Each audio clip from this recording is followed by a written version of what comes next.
Hi, I'm Cash, and welcome back to Cash Talks Football, where I break down all the goals scored in the Premier League and give you a different insight into the world of football.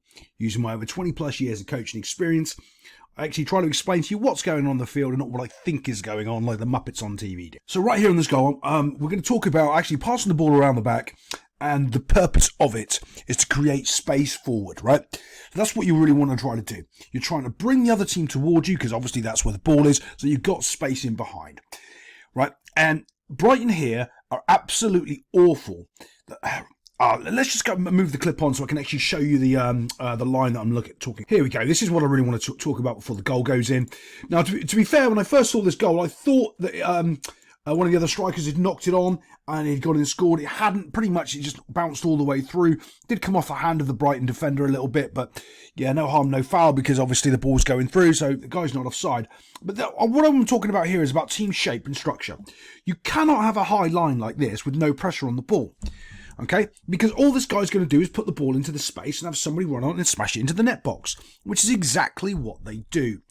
This is just simple football, and the fact that the coach is allowing, the referee should be tapping them out, saying, "Look, Brighton, you're idiots. Stop doing this. This is terrible football."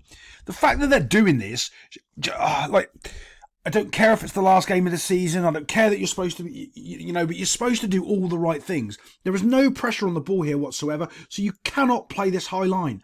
You're just going to be found out.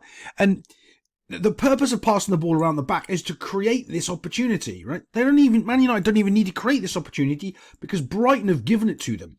They've given them the space in behind. This ball is simple, passed it over the top. It doesn't have to be a quality ball when you've got this much space to play the ball into.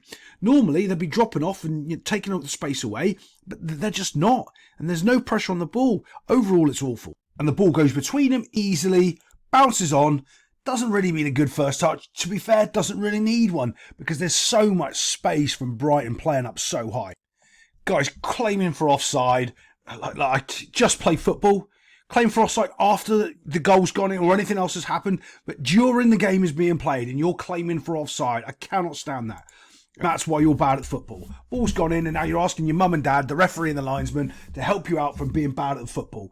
Do your job and then you don't have to ask them. Okay, we're going to talk about how bad Brighton's midfield is right here and how easy this is for United to carve them apart. Can you see this guy? He needs to be here, right? And the fact he hasn't identified that because of where the positioning of the ball is on the field. You cannot be in front of that line because that means he is not in the play. What he's doing is cheating in football, right? What we mean by cheating is he thinks he knows what's going on, so he's cheating and not playing his position because he thinks he's going to nick the ball. He thinks the pass is going to go here, so he's anticipating it. You can look at the body shape of this guy. You can see that he thinks he's smart. And he goes, "Oh, look, I'm going to do this and nick the ball," which is terrible. So what happens here? Look, watch. As it goes here, it looks like, because he shouldn't be this far up, he should be back here, bump, doing his job properly.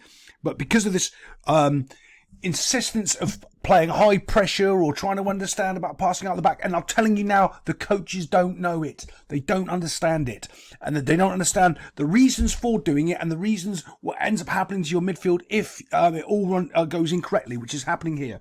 What happens when it goes incorrectly is you get players that aren't playing doing their actual basics properly. They're trying to do step 5 and they're missing out step 2. Well, you can only do step 5 if you're doing step 2, 3 and 4 correctly. So say step 2, he would actually need to be here. 3 would be anticipating it, 4 would be closing it down, and 5 would be winning the ball there. What he's trying to do is forget about being position 2, forget about position 3, just trying to do position 5 at the end and win the ball. Right, that's what's really happening in this scenario.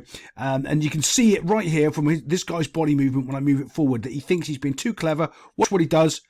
And he starts going this way. Where are you running to, mate? Your goal's over here. You're supposed to be defending. This guy's pointing because the space he's come from now, everyone's pressured forward and left this massive gap here for this guy. All he's got to do is just poke the ball into it and run onto it. Because he's running here to what? To the right back? Going here? It's shocking. And I know why they're doing it, because they're just not coached properly. They're trying to win step 5 without doing step 2, 3 and 4. Obviously, bump, and he just goes through. And off he goes. Puts the ball into the space. Now have a little look. Remember, this guy was level or just a little bit ahead of the ball. Now look how far out of the play he is. Completely and utterly gone. Now, this is kind of, I want to try to blame the defender here, but you really can't because the midfield has completely left their defence hanging. So this guy here needs to come across a little bit. He doesn't do a good job, this guy, though. He doesn't. He needs to tackle the ball. He needs to step towards the ball to win it, and he doesn't. He just sort of stands there and lets Rasmus Højlund beat him. Now, he might be looking for the pass in there. That's okay. But as we move this forward, you'll see that trick changes, right? So as we move this forward just a little bit. Okay, now he knows that the pass isn't on because he can still recover for the pass. Now he needs to be getting close and tight to the ball so he can actually try to make a challenge before this guy takes a shot. Doesn't do it again, move it forward a little bit. Still not trying to make a challenge. Still standing there. Still not doing anything. Like, oh, but I'm holding him up. You're not trying to hold him up. You're on the 18-yard box. You're trying to take the football off him. Not interested. And as we move it on just a little bit more, still hasn't tried to make a challenge. And before he even knows it, what's ended up happening is the ball's into the net box. Yeah, shocking. Absolutely shocking defending that he doesn't even try to put in a challenge. Terrible that the midfield's all over the place. But other than that, I'll see you next time on Cash Talks Football.